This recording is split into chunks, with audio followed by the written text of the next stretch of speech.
Hello students. तो आज वाले लेक्चर में अपन कंटिन्यू करते हैं अपना साउंड वेव वाला जो चैप्टर अपन पढ़ रहे थे। और साउंड वाले चैप्टर में अपन ने कल क्या क्या पढ़ लिया था लास्ट लेक्चर में वो एक बार बता देता हूँ। साउंड वेव में इक्वेशन बता दिया था मैंने, speed of sound wave intense यहाँ तक बता दिया था। देखो फटाफट से, sound mechanical 3D longitudinal wave है। इसका इक्वेशन जो है प्रेशर की टर्म में दिया जाता है। कंप्रेशन का मतलब मीडियम के पार्टिकल पास पास आ जाए, कंप्रेस हो जाए तो उसको कंप्रेशन पल्स, दूर दूर चले जाए उसको रेयरफ्रैक्शन पल्स बोला जाता है। साउंड ट्यूनिंग फोक से जनरेट कर रहे हैं यहाँ पे अपन, ठीक है। और यहाँ पे इक्वेशन ऑफ साउंड वेव जो पढ़ी थी बच्चों अपन ने, जो डिस्प्लेसमेंट की जो इक्वेशन है उससे प्रेशर की इक्वेशन में π/2 का फेज इंक्रीज होकर आता है। और डेल्टा पी जो है चेंज इन प्रेशर है, और डेल्टा पी नोट को अपन पी नोट लिख रहे हैं, प्रेशर एम्पलीट्यूड या मैक्सिमम चेंज इन प्रेशर इसको लिख सकते हैं, ठीक है। ये कहानी अपन ने लास्ट लेक्चर में पढ़ ली थी, न्यूमेरिकल कर ली थी। Audible frequency Audible frequency range बताया था। एक इंसान जो है वो 20 हर्ट्ज से 20 किलोहर्ट्ज का फ्रीक्वेंसी को सुन पाता है। इससे कम फ्रीक्वेंसी को इंफ्रासोनिक और ज़्यादा को अल्ट्रासोनिक बोल देते हैं, ठीक है। यहाँ से अपन ने एक क्वेश्चन न्यूमेरिकल किया था। फिर relation between displacement and pressure amplitude निकाला था।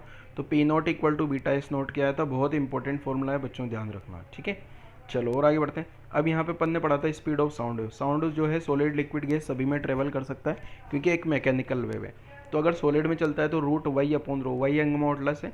अगर ये फ्लूइड में होगा तो यंग की जगह बल्क मॉडुलस आ जाएगा।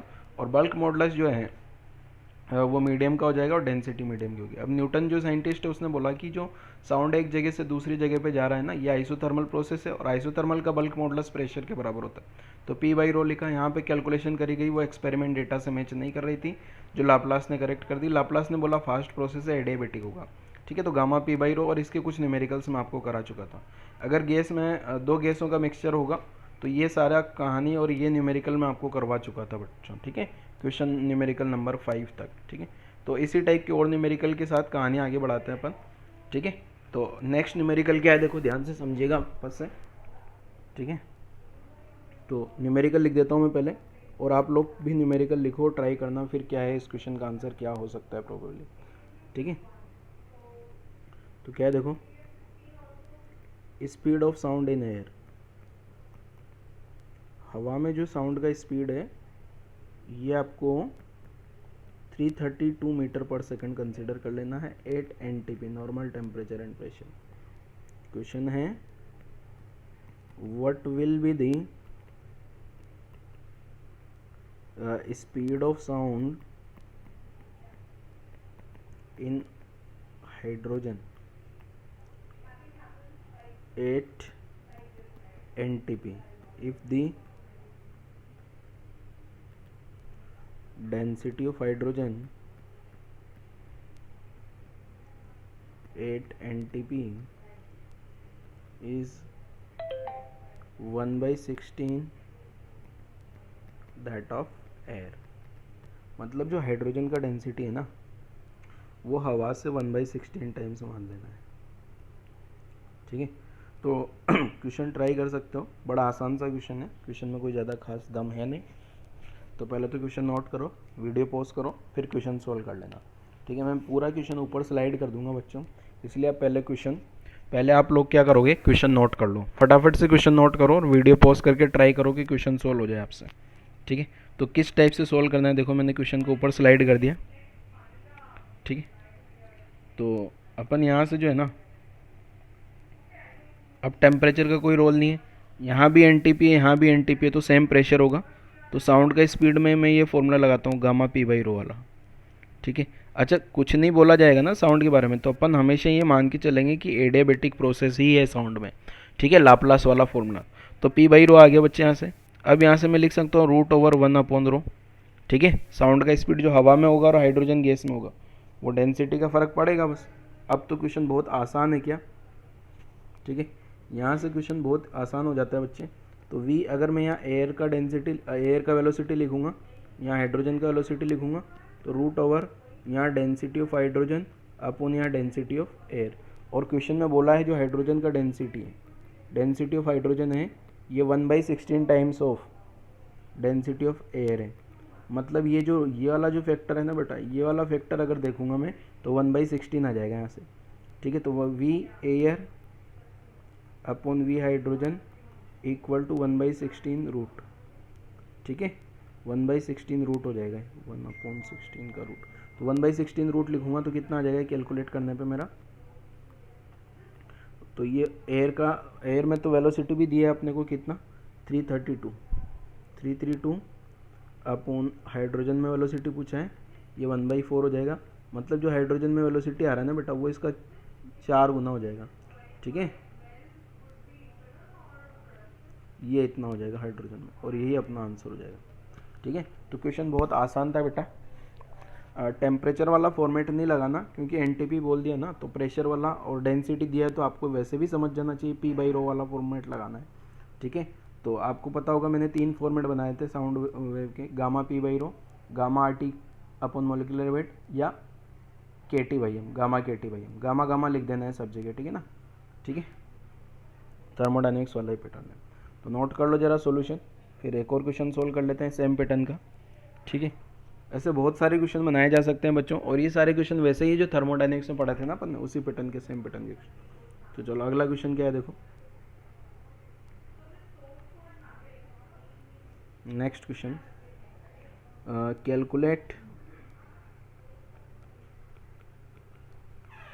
Calculate ratio of speed of sound in neon to that in water vapor। पानी का जो है वेपर बना दें, स्टीम बना दें एट एनी टेम्परेचर, कोई भी पर दोनों पे टेम्परेचर सेम सेम लेना है, ठीक है ना। और मोलिकुलर वेट जो दिया है नियोन का,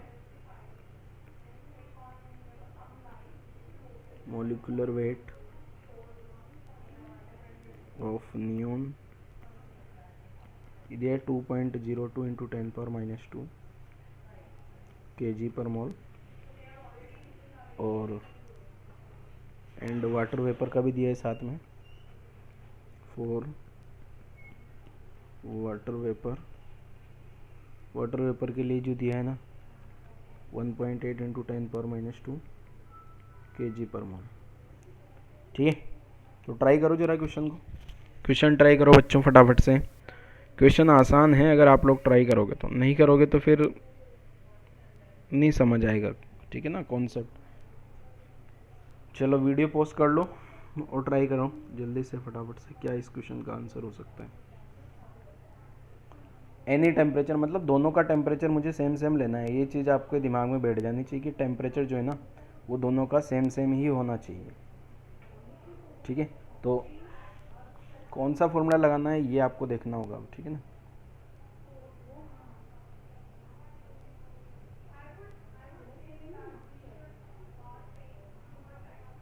चलो पहले तो यहाँ से अपना फॉर्मूला जो है साउंड का स्पीड क्या हो जाएगा बेटा, gamma RT upon molecular wait लगाना है, क्योंकि इसने टेम्परेचर बोला है ना एनी टेम्परेचर, तो दोनों का टेम्परेचर सेम सेम, तो ये प्रोपोर्शनल टू आ रहा है √/ गामा अपॉन मोलिकुलर वेट। ठीक है, अब ये मोलिकुलर वेट तो दोनों के पता लग रहे हैं यहाँ से। ठीक है, अब मुझे रेशियो चाहिए ना, मोलिकुलर वेट तो दोनों का पता है। अब मेरे को अगर गामा गामा की कैलकुलेशन हो जाए तो अपना आंसर आ जाएगा। तो देखो पहले तो गामा निकालता हूँ मैं किसके लिए, गामा नियोन। ठीक है, गामा नियोन के लिए कितना हो जाएगा देखो, गामा जो है मोनोटॉमिक गैस है तो 1 + 2/3 तो हो गया 5/3। और गामा वाटर वेपर के लिए, वाटर वेपर को जो है मैं पानी को जो है अपन पॉली एटॉमिक मान सकते हैं क्या, पॉली एटॉमिक मान सकता हूँ, तो 1 + 2/6 तो 1 + 1/3 तो ये हो गया अपने पास 4/3। ठीक है, अब मुझे दोनों का रेशियो चाहिए क्या, दोनों का रेशियो चाहिए, तो V neon upon V water जो आएगा, पहले तो गामा नियोन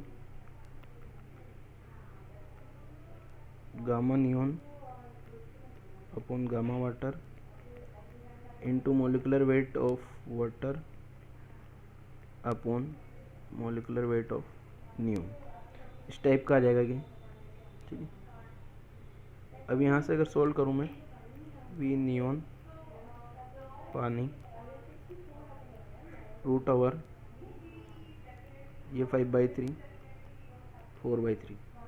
अब जो है पानी का मोलिकुलर वेट ऊपर लिख देना है। तो पानी का मोलिकुलर वेट आप ऊपर से देखोगे ना बेटा, तो ये 1.8 इंटू 10⁻²है। और नीचे जो है नियोन का लिखना है, तो ये 2.02 इंटू 10⁻²। तो -2 से -2 भाग जाएगा, ठीक है। ये -2 से तो ये -2 गायब हो गया, ये 3 से ये 3 गायब हो गया। अब आप चेक करोगे ना, तो ऊपर जो आ रहा है ना, ऊपर 5 इंटू 1.8 और नीचे 4 इंटू 2.02। तो अप्रोक्सीमेट अगर देखा जाए ना, तो ये जो वैल्यू है ना अप्रोक्सीमेट 1 के बराबर आ रही है। नीचे भी 8 हो रहा है और ऊपर अप्रोक्सीमेट 9 हो रहा है, तो अप्रोक्सीमेट ये वैल्यू तो 1 के बराबर आ गई है, ठीक है। और एग्जैक्ट कैलकुलेशन करोगे तो 1.055 ये वैल्यू आती है, ठीक है। रेशियो है ना बेटा, ठीक है। तो कहानी आई थिंक आप लोगों को क्लियर हो गई होगी कि किस टाइप से जो है रेशियो कैलकुलेट हो जाएगा, ठीक है। तो आप लोग अपना आंसर भी मैच करा लो अगर आपने ट्राई किया है तो। नहीं ट्राई किया है तो कोई और ऑप्शन नहीं, खाली आप लोग इसको सॉल्यूशन चिपका दो फटाफट से। चलो अगले क्वेश्चन पे आ जाते हैं। नेक्स्ट क्वेश्चन में लिख रहा हूँ। नेक्स्ट क्वेश्चन क्या है देखो, अगला क्वेश्चन अपन लिख देते हैं यहाँ पे, determine the change in volume,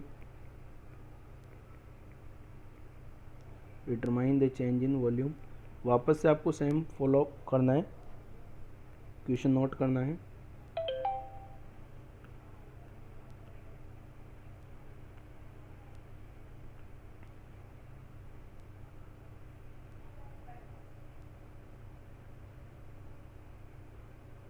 determine the change in volume of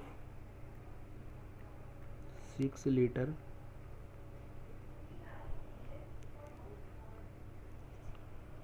6 litre of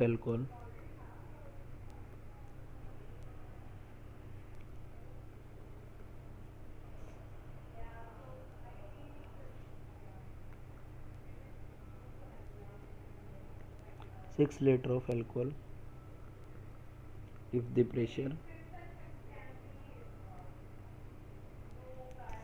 pressure is decreased from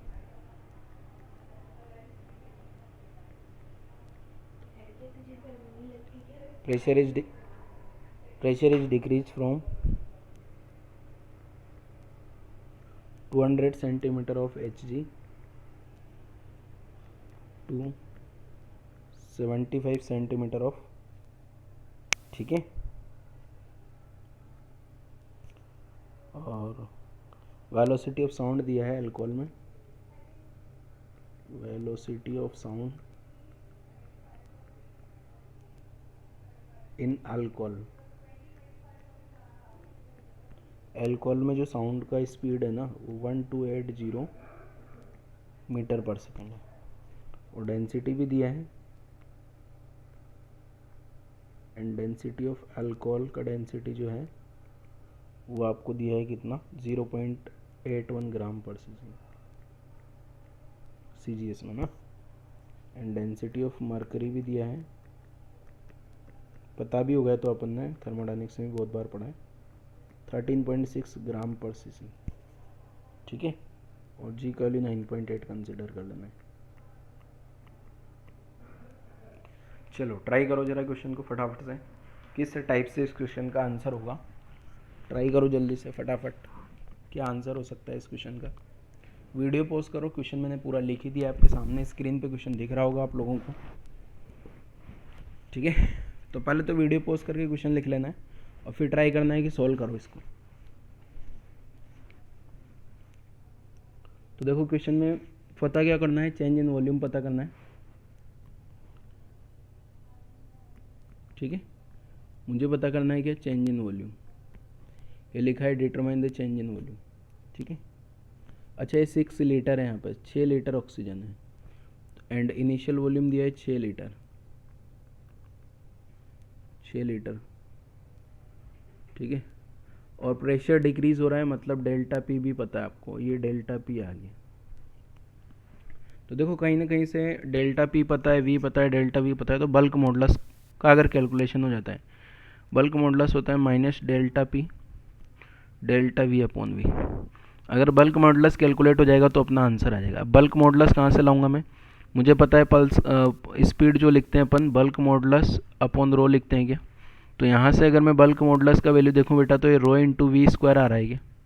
अब ये एक चीज़ ध्यान रखना वी का, यहाँ मैं वी को ऐसे घुमा के लिखता हूँ, ठीक है ना। वी को क्या कर रहा हूँ मैं? घुमा के लिख रहा हूँ, यहाँ पे भी घुमा के लिख रहा हूँ, क्योंकि वेलोसिटी जो है ना, वेलोसिटी और वॉल्यूम दो दो टर्म आ रही है, इसलिए अपन ऐसा कर रहे हैं। तो यहाँ से अगर देखूँ तो बल्क मॉडुलस की जगह लिखा जा सकता है rho into we square equal to minus delta p upon delta v into v. अब मुझे क्वेश्चन में क्या चाहिए बेटा? डेल्टा वी चाहिए क्या? तो डेल्टा वी क्या आ जाएगा? Change in volume minus delta P initial volume upon rho into we square कर दूँ। अब सारी टर्म पता है मुझे, डेल्टा वी की जगह क्या लिख दूंगा मैं? रो जी एच, ठीक है। डेल्टा वी की जगह क्या लिख दिया जाएगा बेटा? तो डेल्टा वी कैलकुलेट करना है माइनस प्रेशर जो डिक्रीज हुआ ना, ये रो जी एच लिखूंगा ना, या डेल्टा एच लिख देना है, ठीक है ना। ये फाइनल 75 पे पहुंच गया, इनिशियल 100 पे था। Into initial volume upon rho into we square. अब एक चीज़ और ध्यान रखनी है, यहाँ पे ये जो डेंसिटी है ये अल्कोहल का है, अल्कोहल का डेंसिटी, अल्कोहल का डेंसिटी, अल्कोहल का डेंसिटी, और ये वाली डेंसिटी मरकरी का है, ठीक है। तो गड़बड़ नहीं कर देना है। अब अपन यहाँ से क्वेश्चन को सीजीएस में भी सोल्व कर सकते हैं, एमकेएस में भी सोल्व कर सकते हैं। अगर मैं क्वेश्चन को स्पेशल यूनिट में सोल्व करता हूँ, सबसे बढ़िया चीज़ है स्पेशल यूनिट में, मतलब जो v को लीटर में लिखूंगा तो डेल्टा v भी लीटर में आ जाएगा, v माइनस ये सारा जो है ना सबका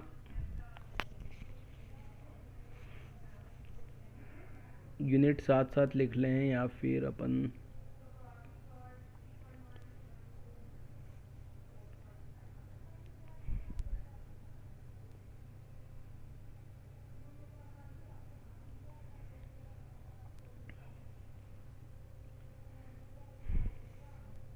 सीजीएस में सोल्व कर लेते हैं सबसे बढ़िया क्वेश्चन को, ठीक है ना। सीजीएस में तो जो डेंसिटी है ना मरकरी का डेंसिटी वो 13600 हो जाएगा। जी का वैल्यू 980 लिख लेना है, और एच जो दिया है वो 75 सेंटीमीटर, शुरुआत का 200, और इनिशियल वॉल्यूम जो वॉल्यूम है ना वो लीटर से सीसी में कन्वर्ट करूँगा, तो लीटर से सीसी में कन्वर्ट करेंगे तो 6 इंटू 1000 हो जाएगा, तो 6000 सीसी। 1 लीटर में 1000 सीसी होता है, ध्यान रखना। Upon density of alcohol, alcohol का डेंसिटी भी क्वेश्चन में दिया गया है कितना? 0.81 ग्राम पर सीसी, ठीक है ना। मैंने ये वाली डेंसिटी गड़बड़ लिख दिया, इसको 13.6 है यहाँ पे ना, सीजीएस में लिख रहा हूँ ना, तो 13.6 इंटू साउंड का जो स्पीड है ना वो 1280 है ना, मीटर पर सेकंड में है, तो 1280 और लगा दिया तो सेंटीमीटर पर सेकंड हो जाएगा। यहाँ से स्क्वायर कर देंगे, ठीक है। कैलकुलेशन अब थोड़ी सी खतरनाक सी हो गई है, बट सॉल्व तो करनी पड़ेगी, ठीक है। तो इसको सॉल्व करने एक काम करते हैं, इसको 1000 ही मान लेते हैं, अप्रोक्स 1000 मान लेते हैं इसको ना। तो ये जो 1000 नीचे 1000 का स्क्वायर है ना, ये 1000 और ये वाला 1000, ये 1000 के स्क्वायर से गायब होगा, यहाँ 6 बचेगा बस। तो जो डेल्टा वी आ गया ये माइनस 13.6, ये माइनस और माइनस प्लस हो जाएगा, यहाँ से एक माइनस और यहाँ से भी आएगा ना minus 125 into 6 upon 0.81 into 128 into 128, ठीक है ना। ये इस टाइप का अपना आंसर आ जाएगा, माइनस माइनस प्लस आ जाएगा, और यहाँ से जो आंसर आएगा अपने पास ये सीसी में आएगा, ठीक है, क्योंकि जो है मैं क्वेश्चन को सोल्व कर रहा हूँ ना सीसी में, ठीक है। तो इस टाइप से अगर इसको मैं मल्टीप्लाई करता हूँ, 1 मिनट रुकना, कैलकुलेटर से कर लेते हैं ज़रा। 13.6 इंटू 125 इंटू 6 डिवाइड 0.81 128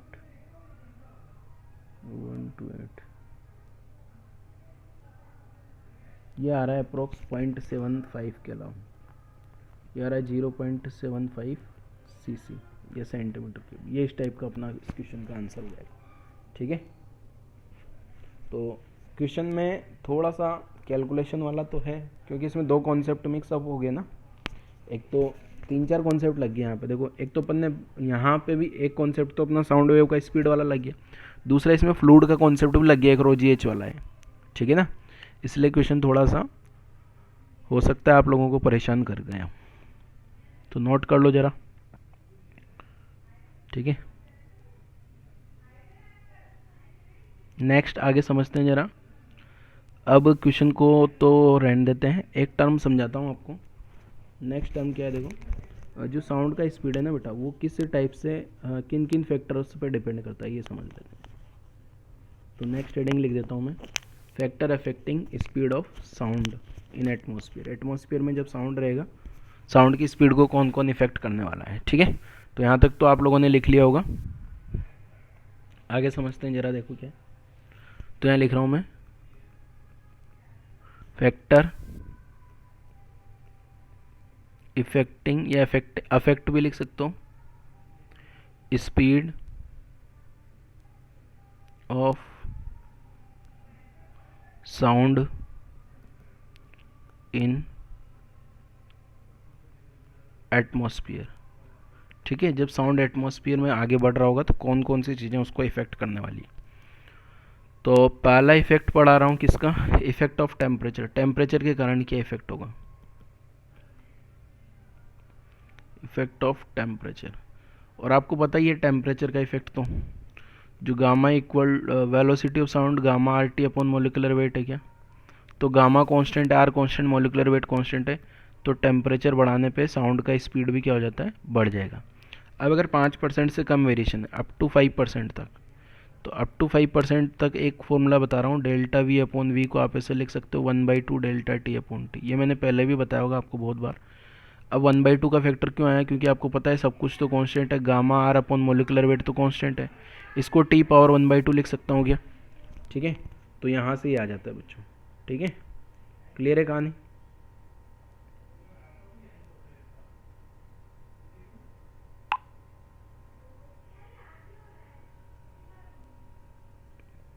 क्लियर है, तो नोट करो जरा यहाँ तक की कहानी, कहानी नोट करो जल्दी से फटाफट से।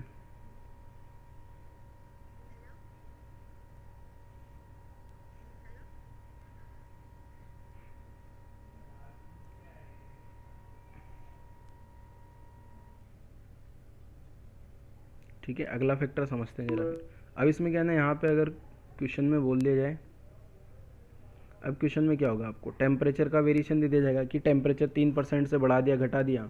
अगर टेम्परेचर बढ़ाऊंगा तो स्पीड भी बढ़ेगी, टेम्परेचर कम करूंगा तो स्पीड भी कम होगी, ठीक है। क्लियर है कहानी यहाँ तक की। और कभी ये जो अगर एयर में हो रही है ना सारी कहानी, एयर में तो साउंड का स्पीड 332 मीटर पर सेकंड होता है क्या, तो वो भी कंसिडर करके लिख सकते हो, वी की जगह 332 लिख सकते हो, ठीक है। डेल्टा टी अगर 1 डिग्री सेंटीग्रेड टेम्परेचर बढ़ाएं तो उसके करस्पॉन्डिंग भी निकाल सकते हो साउंड में कितना होगा, ठीक है। एयर में आपको वी का वैल्यू पता ना 330 होता है। चलो कहानी नेक्स्ट, सेकंड वाला इफेक्ट समझ लेते हैं जरा कि, ये तो टेम्परेचर का इफेक्ट हो गया। सेकंड इफेक्ट बता देता हूँ। सेकंड जो इफेक्ट है ना, ये हो गया अपना effect of pressure.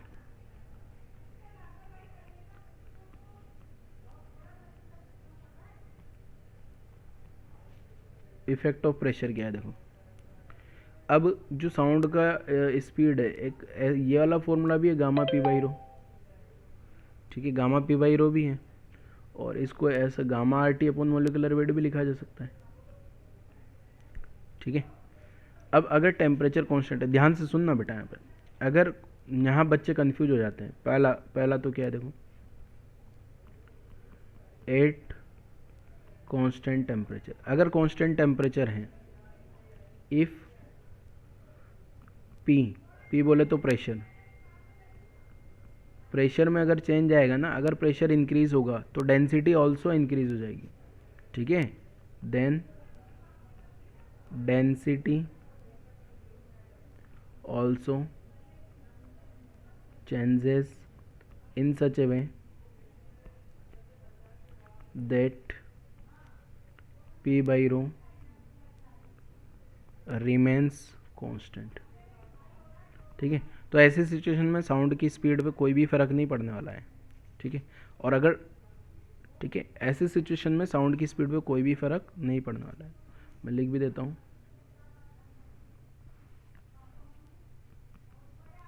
Hence pressure does not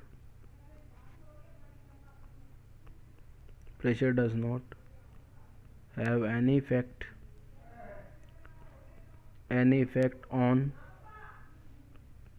velocity of sound as long as temperature is constant, ठीक है। अगर टेम्परेचर कांस्टेंट है ना तो प्रेशर को चेंज करने का कोई भी इफेक्ट नहीं होता, ठीक है, ध्यान रखिएगा बच्चों। क्लियर है। चलो नेक्स्ट फैक्टर भी समझ लेते हैं ज़रा, और क्या फैक्टर इफेक्ट कर रहे हैं। तो नेक्स्ट फैक्टर ह्यूमिडिटी वाला देख लेता हूँ ज़रा, इफेक्ट ऑफ ह्यूमिडिटी का इफेक्ट देख लेते हैं ज़रा क्या है, ठीक है। अगर ह्यूमिडिटी इंक्रीज करती है तो जो डेंसिटी है ना, डेंसिटी डिक्रीज कर जाती है। डेंसिटी क्या कर जाती है, डिक्रीज कर जाती है। ऐसा क्यों होता है? अगर डेंसिटी डिक्रीज कर गई तो अब आपको पता ही है स्पीड पे क्या फ़र्क पड़ने वाला है। साउंड का स्पीड तो क्या हो जाएगा, डेंसिटी अगर कम होगी तो साउंड का स्पीड तो बढ़ जाएगा क्या, ठीक है। अब ऐसा क्यों हो रहा है इस ये भी समझ लेते हैं, ठीक है। This is because the molar mass of water vapour is less than molar mass of air, ठीक है।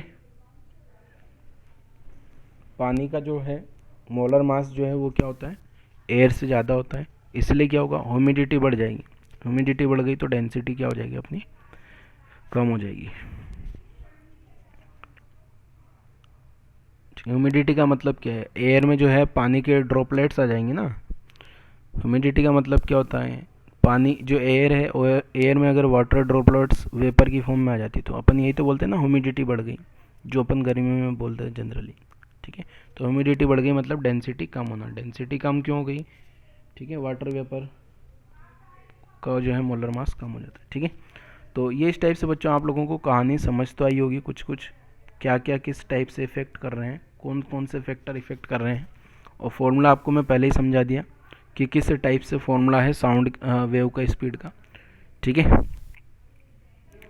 और अभी और जो है यहाँ पे, तो ये 3 इफेक्ट आपको समझ में आ ही गए होंगे, न्यूमेरिकल समझ में आ गया बेटा, ठीक है। तो अभी वाला लेक्चर मैं यहीं पे क्लोज कर रहा हूँ बच्चों, ठीक है। तो आज वाले लेक्चर में अपन बेसिकली कुछ नहीं पढ़ा, ये इफेक्ट और 1-2 न्यूमेरिकल करें। Thank you.